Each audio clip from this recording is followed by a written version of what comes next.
I'm JG Michael, and this is Parallax Views.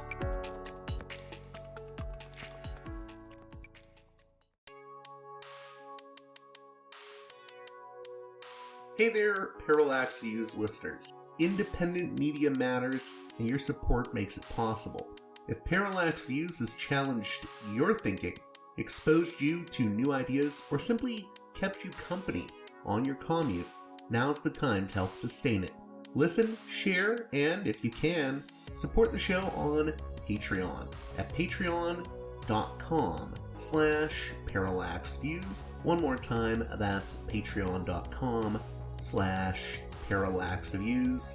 If you want, you can also make a one-time donation by contacting me at parallaxviewspod@protonmail.com. I can give you a link to my PayPal page if you contact me that way. Let's show what listener-supported media can do.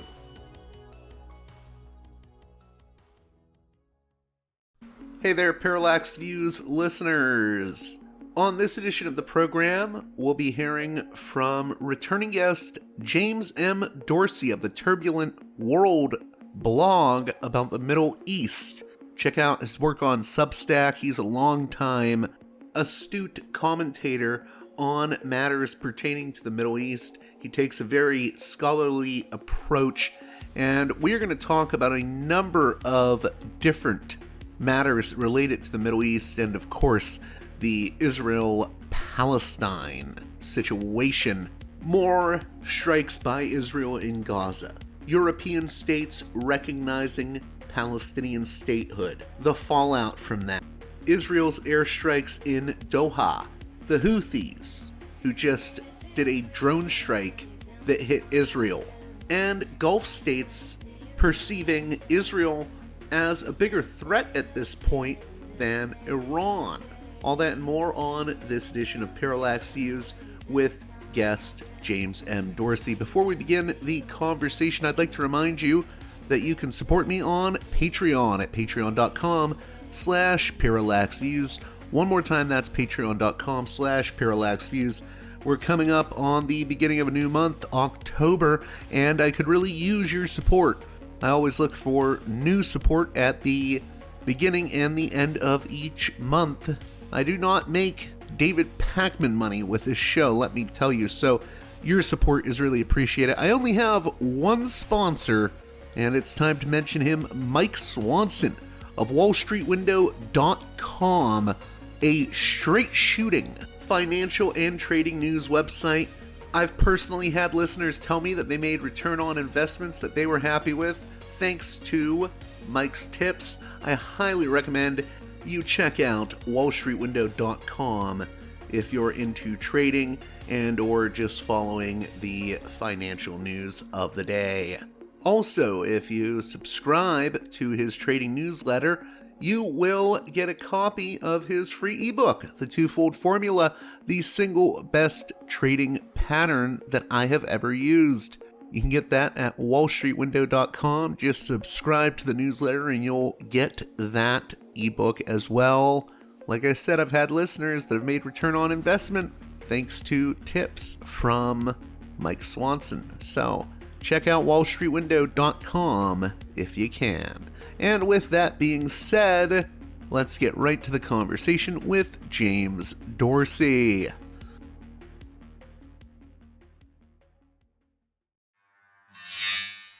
Welcome back to Parallax Views, a guest that I always enjoy speaking with. He's become a regular on the program. I'm talking about James M. Dorsey of the Turbulent World blog. He covers the Middle East, and I very much trust his commentary and analysis.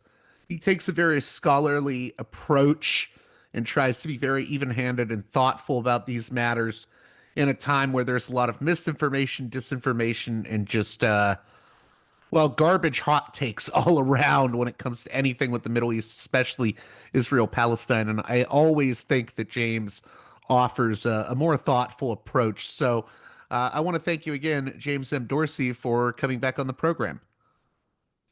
JG, thank you very much for that very kind introduction. It's always a pleasure to be with you. real quick. How is the Substack going, and how can my listeners subscribe to it? Because I want to promote it since I know you have a lot of paid posts, and it really is a useful resource. Thank you. It's going well. The Substack has 26,000 readers. It has the column itself across several platforms has about 50,000 readers. And the you know I look for paid subscribers simply because I need to cover costs, and that's a way of ensuring that I can continue to do this. This is a good time to subscribe because at the moment there's a 20% discount on an annual subscription. People who are interested can go to jamesmdorsey.substack.com and choose one of the options. So there's a lot to discuss right now. I'm seeing reports that Israel has killed 84 Palestinians in war-devastated Gaza strikes. That's from Al Jazeera today, September 24th. I guess there was a Yemen drone attack on Israel, and there's been 20 injured. That also happened today. There is a lot going on. And I should have mentioned the Gazan aid flotilla has been swarmed by Israeli drones. Crew members say that was just reported by Politico. And then on top of all of that, we have the issues with Europe, elements of Europe wanting to recognize a Palestinian state and the pushback against that. There is a lot happening right now, and I really don't know where to begin. And also, I should mention, I believe Trump has been trying to reassure his, friends in the Arab world, leaders in the Arab world, I should say, that he won't allow an annexation of the West Bank. I'm also seeing that in the news now. So there's all of these stories breaking now or in the past few days. I don't know where to start. Where do you think the most important place to look at is right now? Where should our eyes and ears be? Look, let's try and bring a little bit of logic or system into the madness, the confusion. I think you need to separate, if you wish, different kinds of conflicts.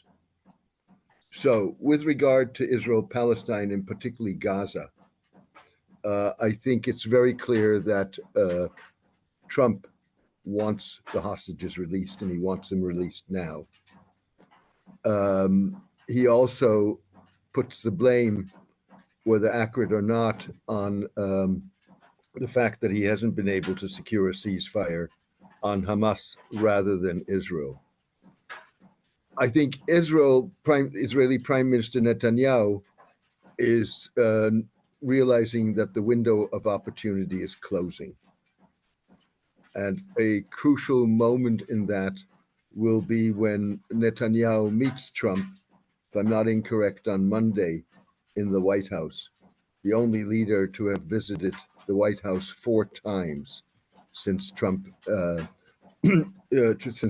started his second term in office. That meeting is going to be crucial because that's going to be where Trump lays down the parameters of a response to the recognition of Palestine as a state by a whole slew of U.S. allies, particularly Britain and France. Netanyahu has several options. One option is that he responds bilaterally, for example, by reducing the level of diplomatic representation in Israel, closing consulates in Jerusalem, possibly removing certain diplomatic privileges. The other option he has, which has been touted by Israeli officials, is an option that my guess Trump will not want, which is a partial annexation of the West Bank in response to the recognition of the state of Palestine.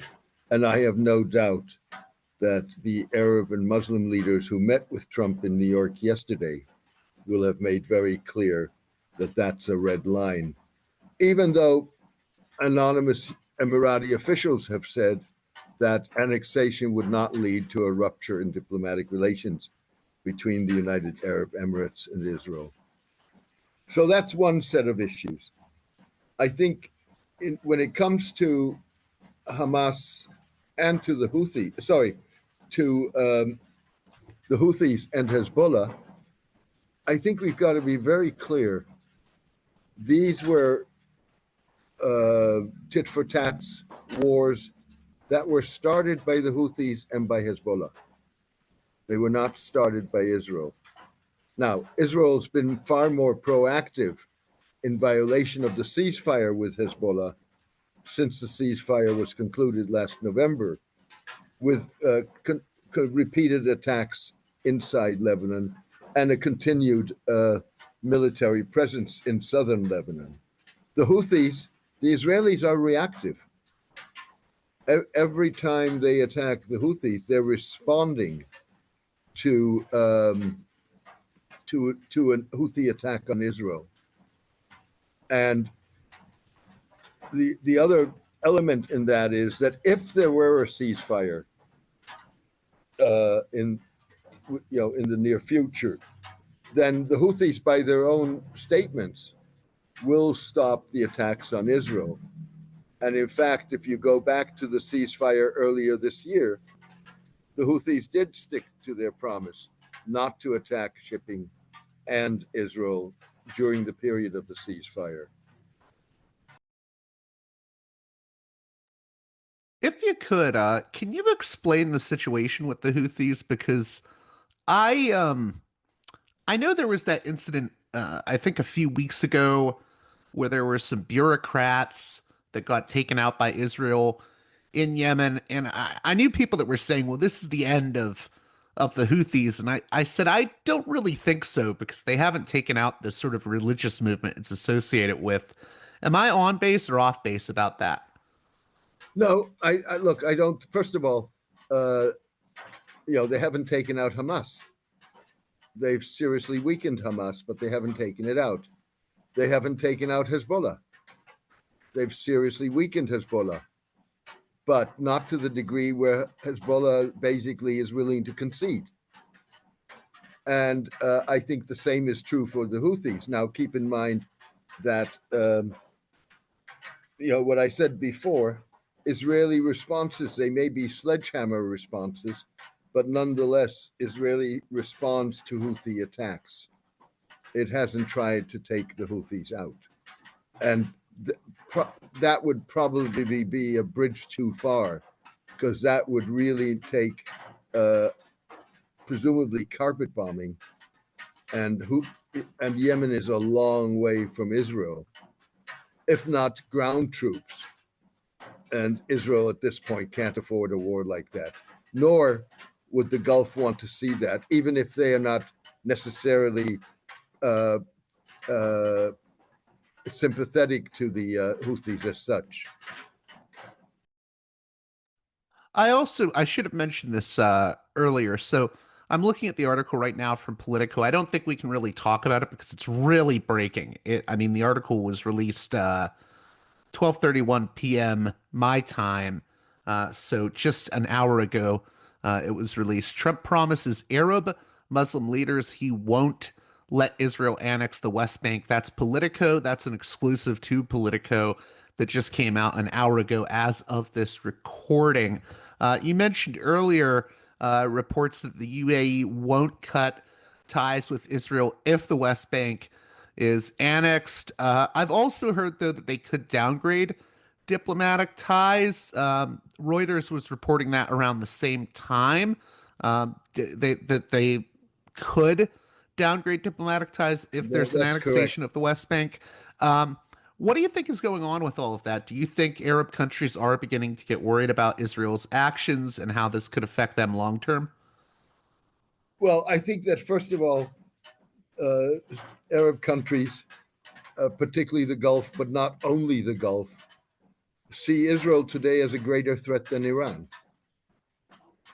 And I think that you've got to keep in mind that the Gulf was always less concerned about Iran's nuclear program and far more concerned about the axis of resistance, with other words, that alliance of state and non-state actors. So Hezbollah, Hafez al-Assad Bashar al-Assad when he was still in power in Syria, the Iraqi Shiite group militias, and the Houthis, and Hamas, of course. And they were far more concerned about Iran's ballistic missile program. So I think today what you're seeing is two things. One is perceptions of Israel having significantly changed, in part because of the way Israel has conducted the Gaza war, but also because of the Israeli attack on the Hamas leadership in Qatar. And so what that has done is, one, it's rejiggered perceived threats in the Middle East. It's forced the Gulf states, certainly, to a certain degree, to rethink their defense strategy and their reliance on the United States. Now, what I mean with rethink is, at the end of the day, the Gulf states have no other address but Washington to go to. And I think you've seen that very clearly, for example, in the immediate aftermath of the Israeli attack on Qatar, when Secretary of State Marco Rubio visited Doha. A significant topic on the agenda was closer U.S.-Qatari defense ties. Now, at the same time, the United States is perceived as, or Gulf states question the reliability of the United States as their security provider, even if they don't have any options. And that goes back to the 2019 attacks claimed by the Houthis on Saudi oil facilities. It goes back to, in 2020, Houthi attacks on critical infrastructure in the UAE. It goes back to the US's failure to pressure Israel on the Gaza issue, and of course the fact that despite having the largest Air Force base in the region in Doha, U.S. forces were not able to, in a timely fashion, warn that these missiles were incoming, if not intercept them. And so what you're seeing is Gulf states not moving away from the U.S., but diversifying, broadening their defense relationships, the Saudi-Pakistani defense agreement, for example. And I think you probably will also see some diversification in weapons acquisitions. And we should mention, so Israel launched an airstrike in Doha, Qatar on September 9th, 2025. So that's what we're referring to, the fallout from that. I have an article pulled up from Times of Israel. Qatar and Jordan denounced Netanyahu as warmonger, a regional threat.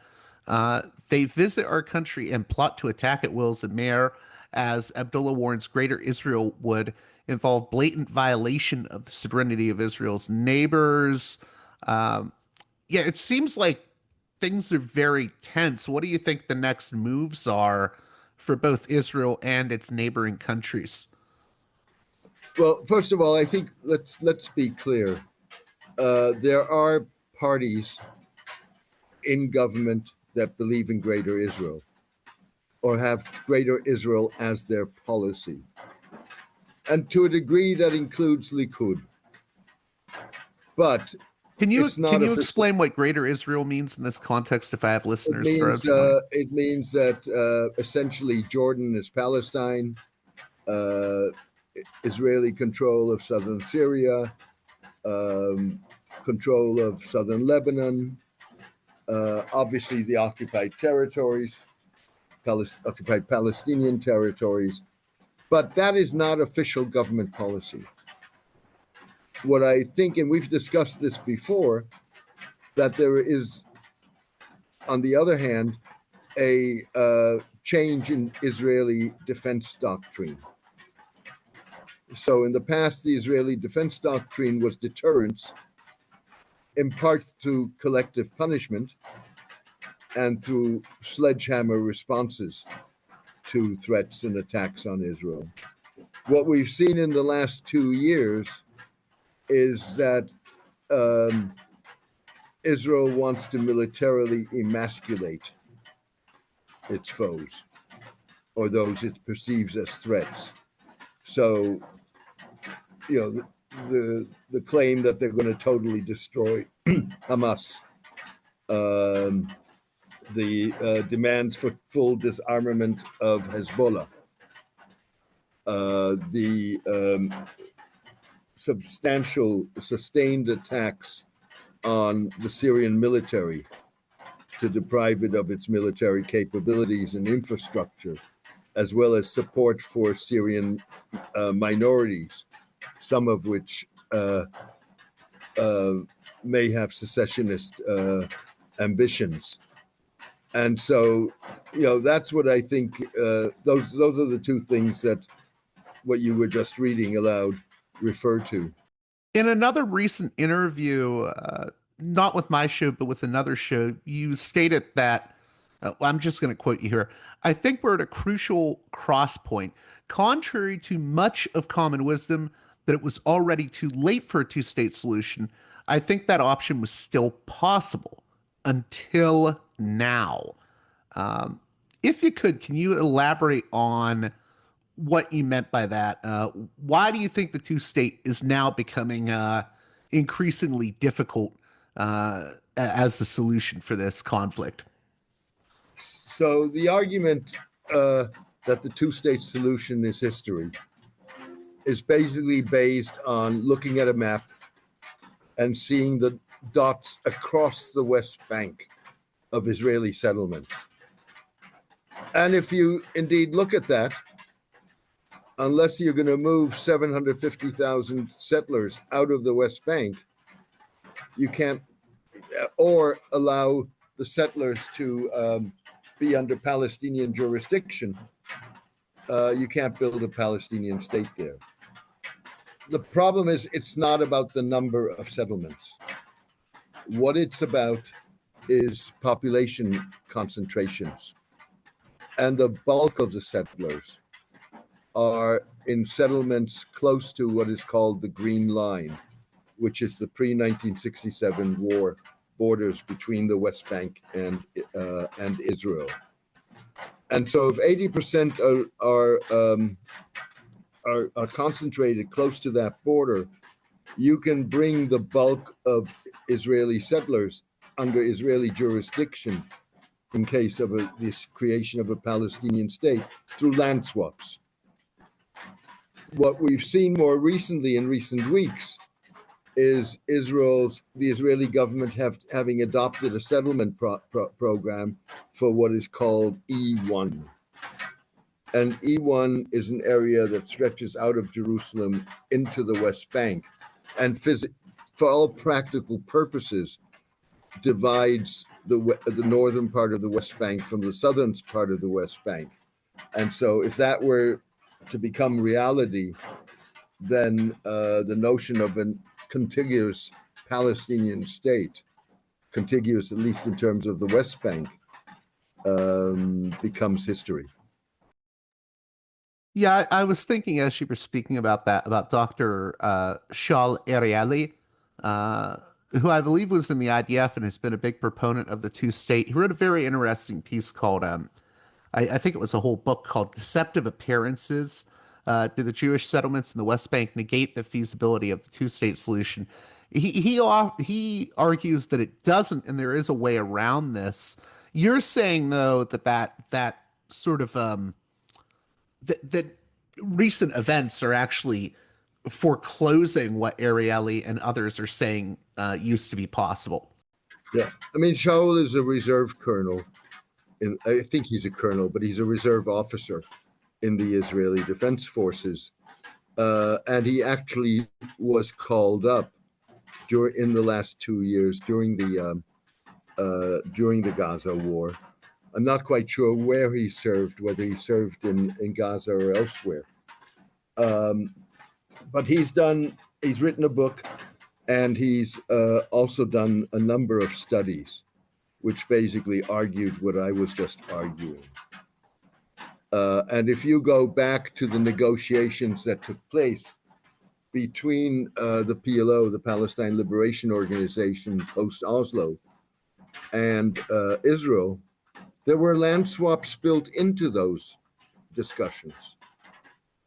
So it's not just Shaul or other academics or analysts claiming this.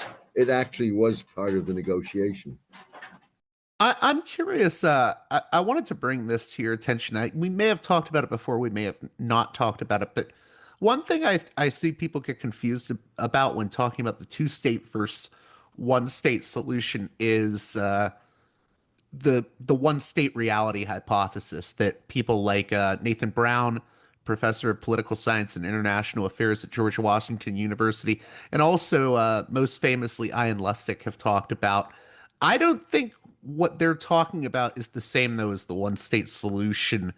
What do you make of the one-state reality hypothesis? Are you familiar with it? Yes, no, I am familiar with it. Look, de facto is correct.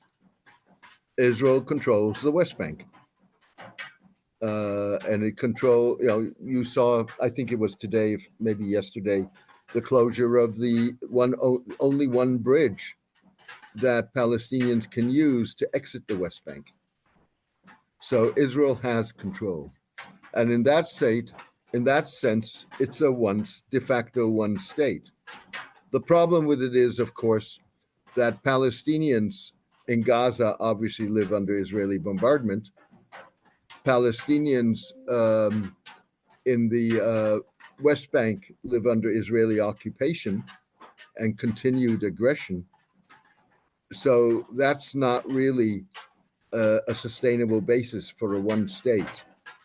The issue here is that if you were to do it, first of all, you can ask yourself whether a one state is realistic after what has happened in Gaza.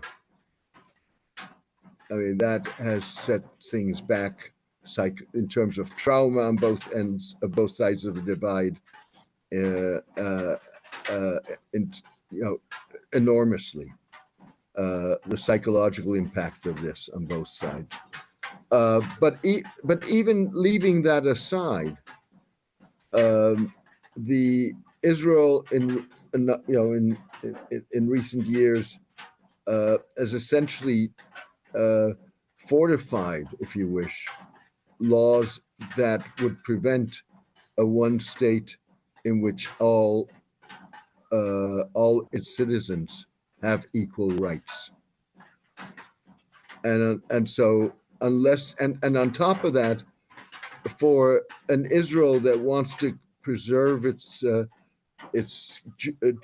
preserve itself as a Jewish state, the demographics don't work in a one state. There are 7 million Israelis. Now, of those 7 million, roughly 20% are Palestinians with Israeli nationality. And there are 7 million Palestinians. So it's not like the two-state solution is a panacea. I think even before Gaza, but certainly after Gaza, if you have a relationship similar to the Indian-Pakistani relationship, you've got a good relationship. This is not going to be lovey-dovey, let's forget the past. But it's sort of the same thing that Churchill said about democracy. it's the best of bad options. Well, it also goes back to what you've said before about, the Palestinians can have their narrative and the Israelis can have theirs. What matters is, are they able to exist alongside each other, even if they have those competing narratives? Well, it's basically, and the far right in Israel was much more honest on these things than much of the Zionist movement, which is that there are legitimate claims on both sides, and and both sides are entitled to their narrative. Don't necessarily need to see that narrative as a threat, but need to understand that both sides need to make compromises to get out of what is a death spiral. I want to delve into what you make of Europe's reactions to what has been happening, especially lately. I think there's, a rift happening between certain European countries and Israel over the idea of Palestinian statehood. How significant is that? I think it's significant. First of all, I think you need to, when you make a judgment on what's the value of recognition of Palestine, you need to segment your analysis. So if you're looking at, does this end the Gaza war? No, it doesn't. It's a symbolic move.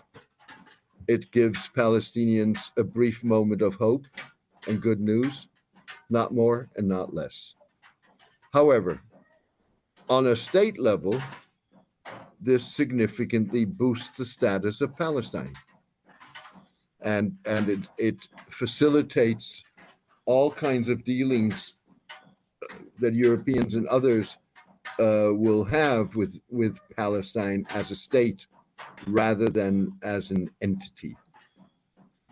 And ultimately, it's going to put greater pressure on those European states that have recognized Palestine in terms of, as Israel proceeds, for example, if it does annex territory, to respond to that with measures that are more significant. Now, I think the other thing to take into consideration with this is, the perception is that the Europeans don't have clout, that they can't get their act together, they're divided, and so on. I think you got to keep in mind that it's not the United States, it's Europe that is Israel's largest and most important economic partner. A trade between Europe and Israel outstrips by significant amounts trade between the United States and Israel. Investment, both European investment in Israel and Israeli investment in Europe, significantly outstrips investment both ways between the United States and Israel. The other part of it is, this is not to diminish the importance of the United States. The United States is important. There's no question about it, in terms of diplomatic coverage, in terms of financial support, and clearly in terms of arms supplies. But roughly, Israel acquires 70% of weapons it buys from the United States. The other 30% come from Europe, with Germany as Israel's second largest arms supplier. So, with other words, if 30% of your arms acquisitions come into play, that's something Israel has to take seriously. In terms of the reactions within Israel to European recognition of Palestinian statehood, what do you make of the reactions that have been coming out of Israel? And is Israel making a mistake for itself in the way it's reacting? Look, is Hamas going to exploit the recognition and claim credit for it? Of course it will. But the argument that this is going to help this is going to delay negotiations, this, that, and the other, is an argument that Israel has put forward for years. And it's been fundamentally the same argument, even if the circumstance in which that was being discussed was different. So there's no great validity to that argument. You could also argue the opposite, that if you don't recognize Palestine, you're validating Netanyahu's policies. I don't attribute a lot of importance to that argument. The fundamental problem is that Israel does not want to see a Palestinian state. It's very clear about that. It's very clear that its major war goal in Gaza is squashing Palestinian national aspirations. And so it is going to oppose with virulently any move that furthers those aspirations. I was going to ask, I hope this isn't too weird how I'm framing this, but doesn't that sort of, if Israel's stated aim is we don't want any Palestinian nationalism, we want that squashed, doesn't it get to a point where, especially with this one state reality, it becomes harder to justify everything based on the idea of Israel defending itself from external threats? Like if the borders vanish and you're just saying, well, you know, we have to squash Palestinian nationalism and essentially you have a one state reality, then aren't the Palestinians just an internal security threat for Israel? And by that logic, why does the US have to support them? Could these eventually become issues for Israel is sort of what I'm getting at, because I do see elements of both the left and the right in the US becoming more critical of Israel. And I think there's this mentality that some have, especially on the conservative end here, that, well, that's an Israeli problem, not ours. Do you think that could become a problem for Israel going forward? I think it already is a problem. But the problem with that is that there were segments of Israel, including segments of this government, who are proponents of ethnic cleansing. And ethnic cleansing, of course, would solve the problem, they think. That's a fallacy. There's something that Israelis can learn from their own history, which is that Jews, in their own perception, were in exile for 2,000 years, never lost their bond to the land, and came back. Well, the Palestinian bond to that land is equally strong. So even if you remove depopulated Gaza and potentially the West Bank, you don't necessarily have squashed the aspirations. That's one. Two is, there's no question that there are significant elements within the Israeli government who are proponents of ethnic cleansing. But that never became official Israeli policy until Donald Trump opened the door to that in February of this year, when he basically reduced Gaza to a luxury real estate development project, and to do that, Gazan Palestinians, the population, needed to be resettled. And so suddenly, Netanyahu, the defense minister, Israel Katz, and others could declare this to be Israeli policy. So the Israelis are not just, as a matter of principle, rejecting the notion of a two-state solution. They're undermining the notion of a one-state solution.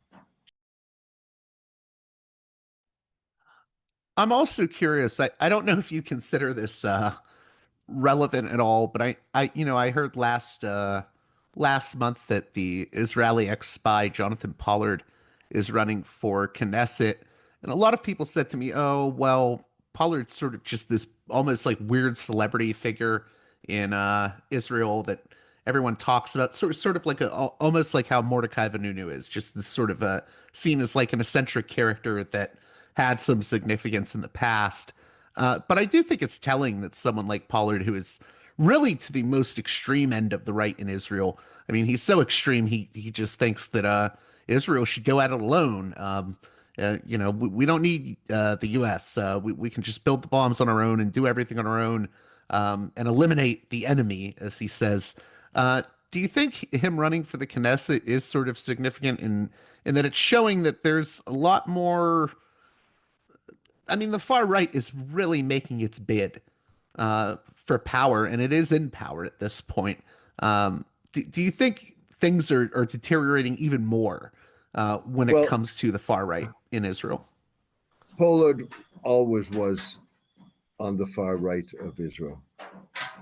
And he may believe that with the far right in power now, his chances of returning to public life, if you wish, by running for parliament are better than they've been in the past.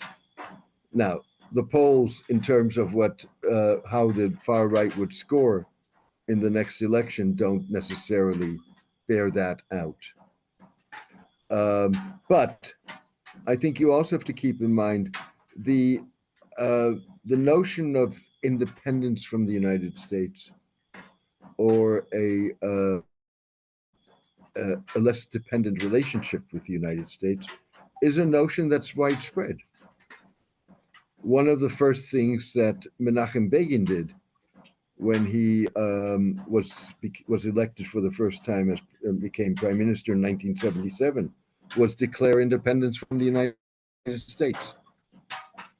You've had in the last week or two Netanyahu talk about an autarkic Israeli economy and Israel being a super Sparta, which in a lot of ways was also a declaration of independence from the United States.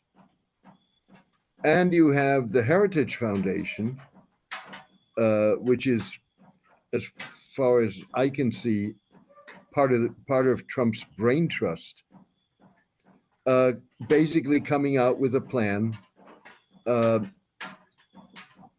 Essentially, you have the beginning of talks about a new memorandum of understanding between Israel and the United States. So under Obama, Israel and the United States signed a 10-year memorandum of understanding that guaranteed Israel $3.8 billion in military assistance annually.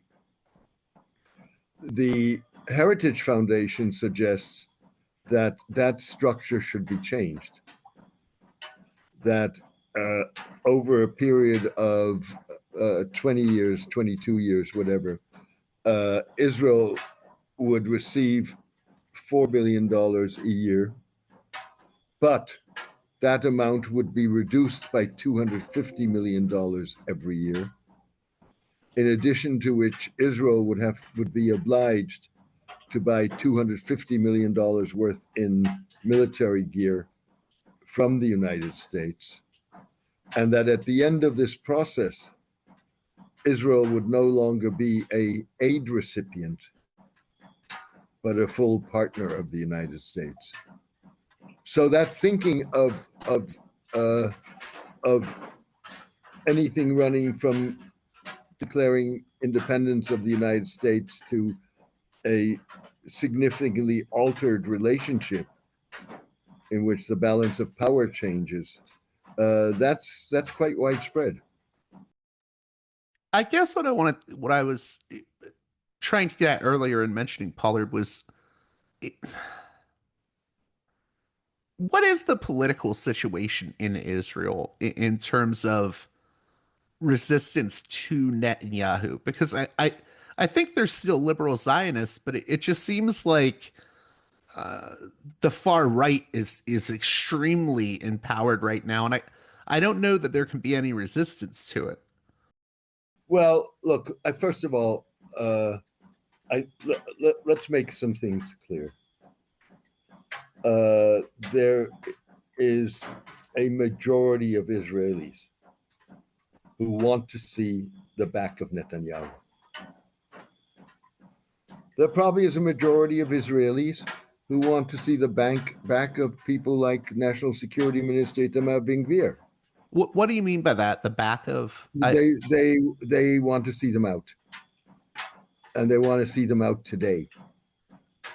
Now, that does not mean necessarily that there are, on some issues at least, major policy differences. So a majority of Israelis want to see the war end. Not because what is being done to Palestinians in Gaza, not because what this is doing to Israel's standing in the world, but because they want the hostages back. And increasingly, to be fair, many Israelis are asking themselves, what's the point of extending the war? And it's the Netanyahus and the Ben-Gvirs and the Smotriches, the finance minister of this world, who want to continue that war. Don't forget that, I mentioned there's trauma on both sides of the fence. Israel's used to wars that take days or weeks. This is the longest war Israel has fought. And it's disrupting families. It's disrupting businesses. There's enormous psychological trauma of soldiers coming back, given even if they haven't participated in what people would consider war crimes, just having witnessed a lot of what has happened. But on the other hand, a majority of Israelis is perfectly happy with ethnic cleansing. that's what I was going to say. It seems like there's points of disagreement between, I guess what could be called the left and the right in Israel, or the liberal end and the right wing end. But it seems like there's also points of non-disagreement or even agreement. But also, look, Netanyahu is a problem. There's no question about it. Netanyahu is not the problem. If you were to get a government put together, and that at this point, a next election would probably produce a government put together by the opposition, their fundamental policies aren't going to be that different. It's just that they're going to be more polished and smarter about going about it. But, the Benny Gantzes of this world don't want a sovereign, or Netanyahu Bennett's of this world don't want to see an independent Palestinian state. They keep in mind that the settlements were initiated not by Likud, not by the Israeli right wing. They were initiated by labor. Now, to be fair, Israel's immediate response to the conquests in the 1967 war, leave Jerusalem out of this for a moment, basically was, let's sit down and let's negotiate, and we're willing to withdraw.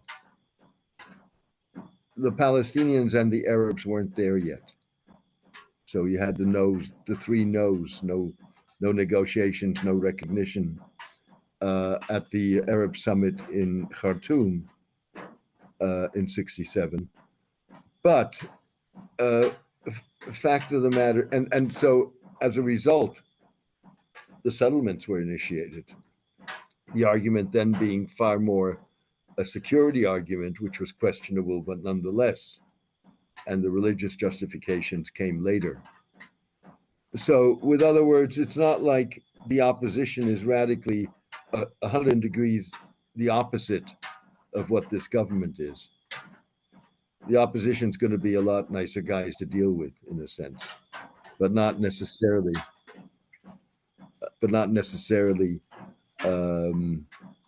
more more flexible on very fundamental issues. I guess I know this is a hypothetical, and if you can't do it, then that's fine. But hypothetically, how would it be? How would like a Naftali Bennett or another government in Israel, not led by Netanyahu, how would they hypothetically be more polished in their approach? My guess is that they would be more sensitive to Israel's standing in the world. I think they would.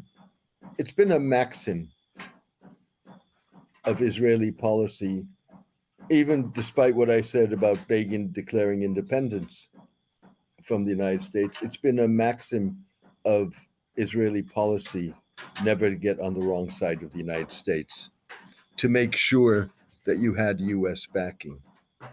So,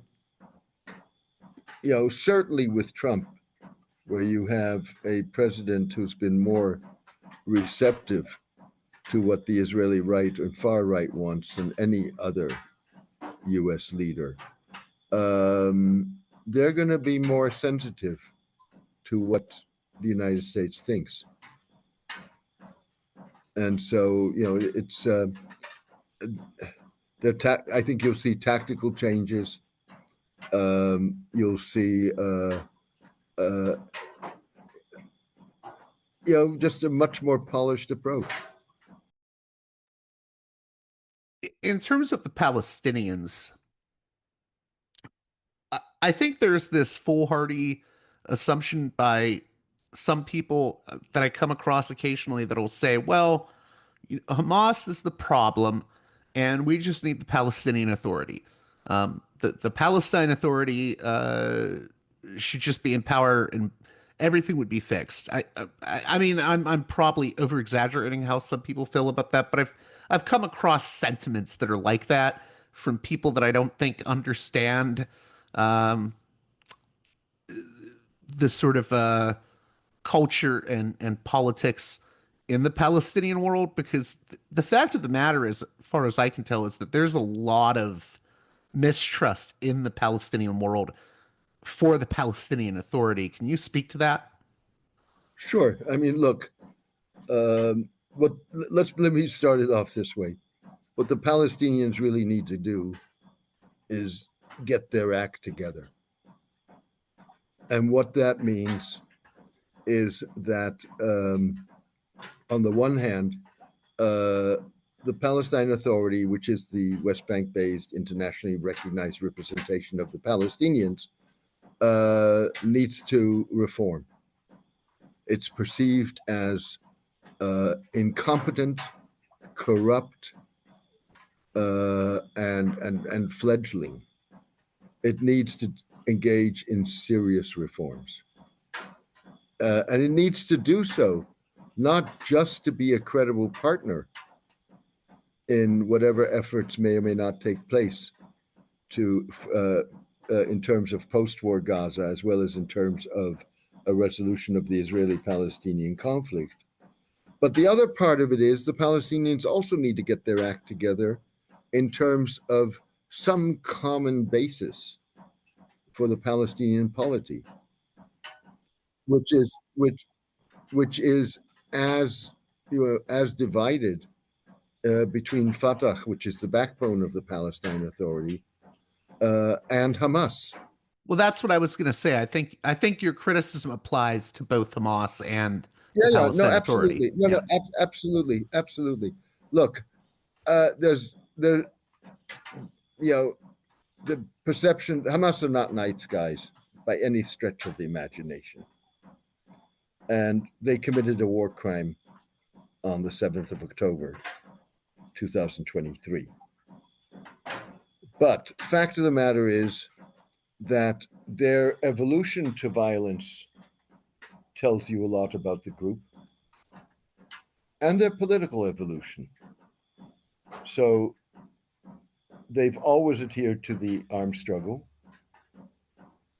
but in their argument, the legitimacy of attacking Israeli civilians rather than only Israeli military targets, was the attack on the Ibrahim Mosque in Hebron by Baruch Goldstein in, I forget, 1992 or 1994, in which 29 worshippers were killed. If you look closely at the attacks by Hamas prior to that incident and to the statements, the attacks were on Israeli soldiers. Post Baruch Goldstein, anybody in Israel was a legitimate target. Now, the other part of this equation, so there is cause and effect here. The other part of the equation is that Hamas looks at the post-Oslo 1993 Accords process, which essentially was you Palestinians need to leave your trump cards at the door. And when you've done that, we can talk. So that was Israel's recognition of Israel and abolishing the armed struggle. And Hamas basically looks at that and says, we're now 32 years further, and where are we? So their position is neither, whatever arrangement with Israel in terms of the status of that relationship and the abandoning of the armed struggle can only come at the end of a peace process, not at the beginning. And the Hamas and its supporters basically argue that they're willing to go for a long-term Hudna ceasefire between Israel and Palestine. And that could be something that's almost generational, 20, 30 years, but they won't recognize Israel. 20, 30 years, even 5 years is a long time. And, if you were to get the reality of a Palestinian state, even if it did not have full, particularly one that's demilitarized, even if it does not fully recognize the state of Israel as such, this is not a static environment. They will realize that they don't have a lot of choices. What I should have said earlier with regards to the Palestine Authority, you mentioned how it's perceived as incompetent, as corrupt as fledgling. I think some even view it as almost a collaborator. Oh, absolutely, Yeah. absolutely. I mean, look, the Israelis have gone out of their way to undermine the credibility of the Palestine Authority, and in a lot of ways and some of that was built into the Oslo Accords, have reduced it to a security arm that that needs to help Israel secure its ensure its security. There's no question about it. But that is the legally recognized entity that represents the Palestinians. It's the entity the world wants to deal with, even if many, including the Gulf states, say you've got to do some radical change. This cannot go on this way. But as a matter of principle, that's the vehicle.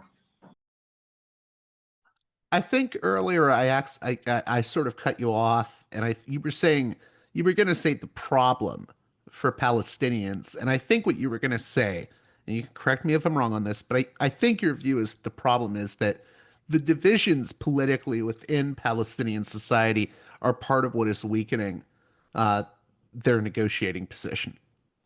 Absolutely. So, look, first of all, it's a maxim of Israeli-Palestinian history that hardliners on both sides of the divide reinforce each other. That's one. Two, the Israelis have not only sought to undermine the Palestine Authority, they have sought to keep the West Bank and Gaza separate from one another, and the hostility between Hamas and Fatah and the authority alive. That's one reason why the Netanyahu encouraged the Qataris to fund the Hamas government in Gaza. They didn't want to see that government go. They wanted to see it as weak. They wanted to be able to control, but it served their purpose. I also wanted to ask in regards to the militancy on both ends, or the hardliners on both ends. I find sometimes that when I talk about the ideology, or beliefs of militants, people assume that I'm trying to talk about it in moral terms when I'm not. Um, and I think you have to understand hardliners, even if you disagree with them. But I find it very difficult because people immediately take up a moralizing language. Um, how important do you think it is that we understand the logic of the hardliners in this conflict, whether we agree or disagree with them morally? Look, I think it's a sine qua non. It's absolutely necessary. There's a tremendous information war going on, which Israel has largely lost, but nonetheless is waging, in which both parties demonize one another. It gets very dangerous if you start believing your own dehumanizing and demonizing arguments, rather than look at the reality of it. And I think that's what we're seeing. So you're operating on perceptions rather than what may be factually correct. Before closing out here, I think we do need to talk about uh, your recent piece from the 23rd. Israel cuts off its nose to spite its face. And I feel like this has been a theme that you've mentioned before, that Israel has done this in the Yeah, past. not in those words, but yes. And this article deals with Israel's targeting of a compound which took out one of the very powerful clans in Gaza, killing 25 extended family members of this clan. Maybe you can talk about why this is significant in detail. Well, first of all, this was not the first attack on the clan. There was an attack in November 2023, in which 44 members of the extended family members were killed. And there have been a few incidents in between in which smaller numbers were killed. What's the name of the Uh, clan? I think it's it's I don't know called how to. it's called the Doghmush, and they are a very powerful gang. They're criminal elements there, drug dealing, arms smuggling. There are members of the clan have been associated across the political spectrum, some with Israel, some with Hamas. At one point, they, in 2005, established the Army of Islam, which was involved in kidnappings, including the kidnapping of Gilad Shalit, which was the Israeli soldier who was kidnapped in 2006 and held until 2011, and ultimately exchanged for 1,027 prisoners held in Israeli prisons, including Yahya Sinwar, one of the architects of the October 7, 2023 attack, and a leader of Hamas who was killed in October of last year by the Israelis. Essentially, the significance of all of this is, and the Doghmush are not the only clan or extended family that has been attacked and has suffered significant losses. But the significance is that Israel, for obvious reasons, does not want Hamas to play any role in any future administration of Gaza. It also doesn't want the Palestine Authority to play any role. And so Israel needs an alternative. And in Israelis' minds, the alternatives were these clans who often had troubled relations with with Hamas. But obviously, killing 25 members of the family on Sunday in an attack on the compound isn't a very endearing act.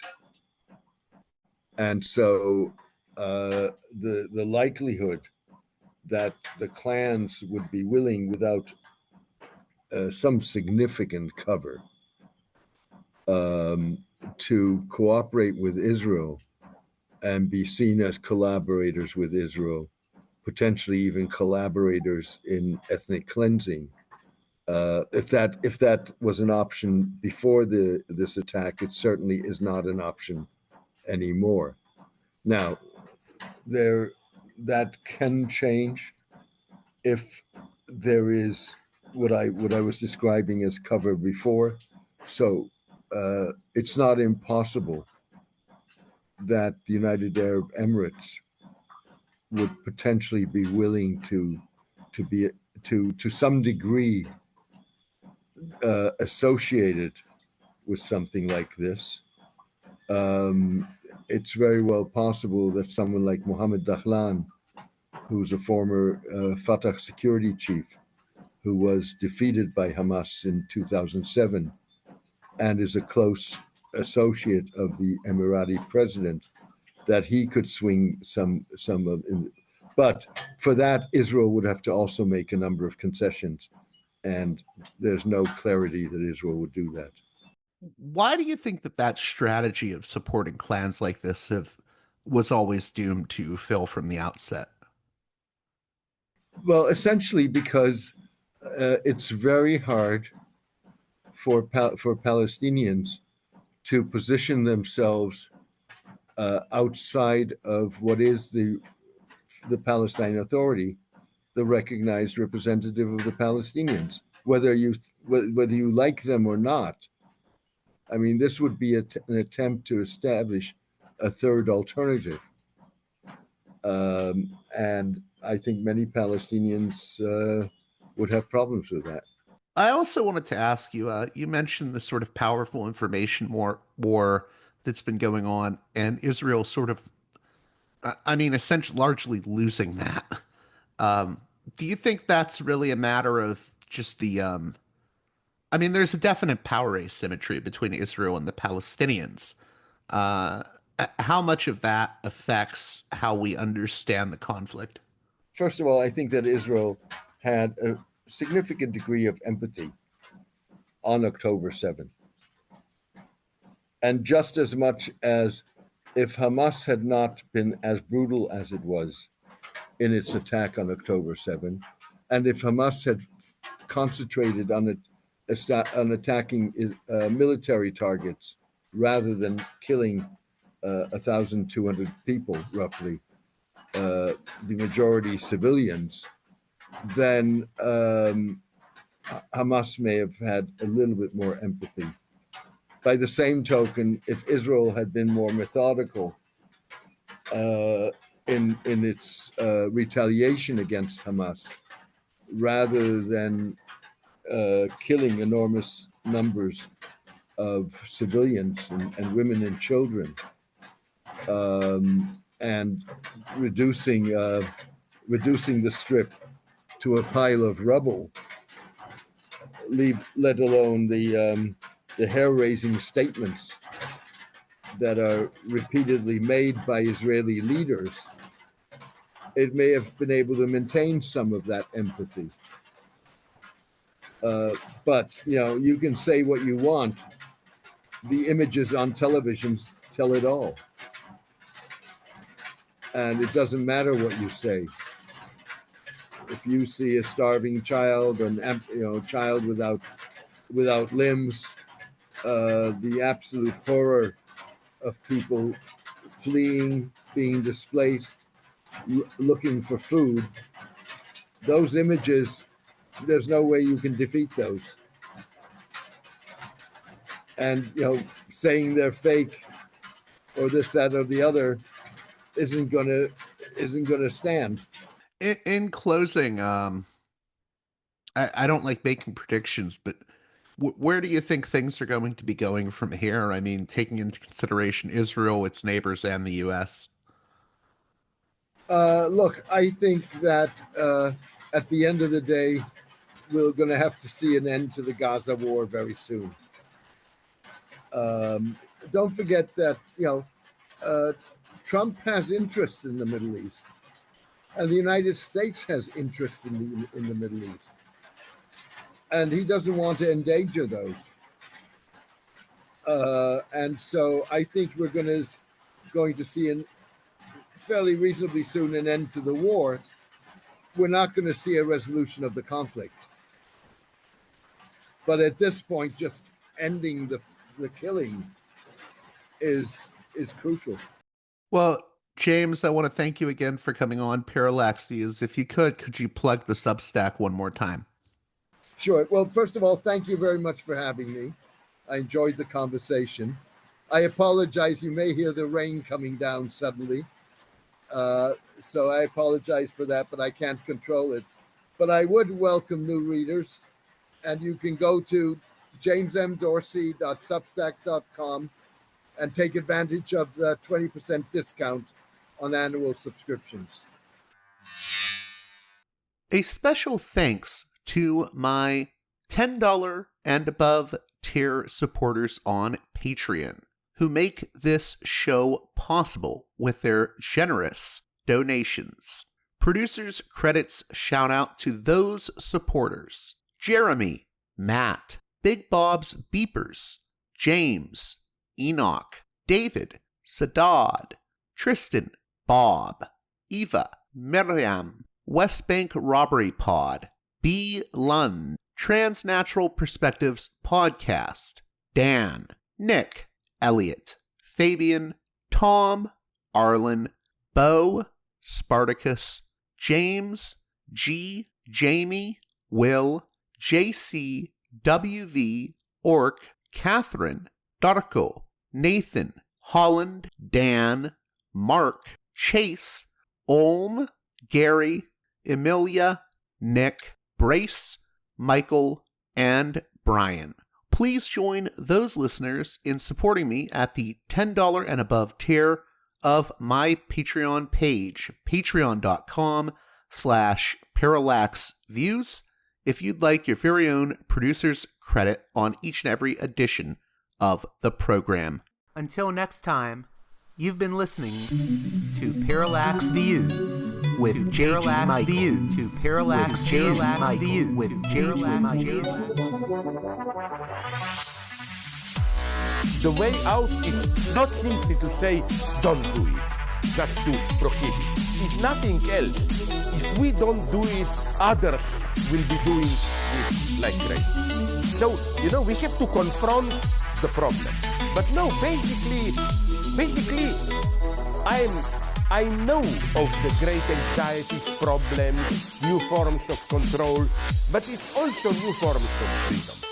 This is why I always emphasize that internet and all this new digital stuff, it's a very ambiguous phenomenon, but it's the field of struggle. New forms of enslavement, but at the same time, new incredible forms of freedom. We have to accept the fight with no nostalgia for old, allegedly more authentic communities or whatever. I'm not afraid. I'm not afraid. I'm not afraid.